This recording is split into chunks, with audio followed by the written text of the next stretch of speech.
Hello friend नमस्कार। देखंतु आपण मन पई आ गोटे बड़ अपडेट आसीची जोटा कि OSSC रो एटा आपण मानकर नुआ वैकेंसीटी आसीची। देखंतु कंबाइंड रिक्रुटमेंट एग्जामिनेशन 2025 रो for the post of forester forest guard आउ एक्साइज कॉन्स्टेबल ए तीनटी पदवी पई आपनकर गोटे कंबाइंड रिक्रुटमेंट हबो जहार ऑनलाइन आवेदन आपनकर स्टार्ट होची डिसेंबर 30 तारिख पाखरु स्टार्ट होची। लास्ट डेट आपनकर रहिची देखंतु जनवरी 22 आपनकर registration row last date रहिची।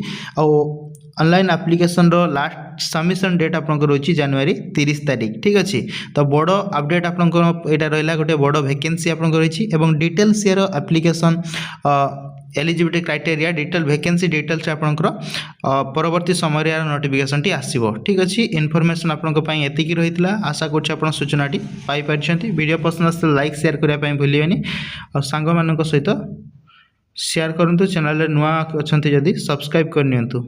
Thank you.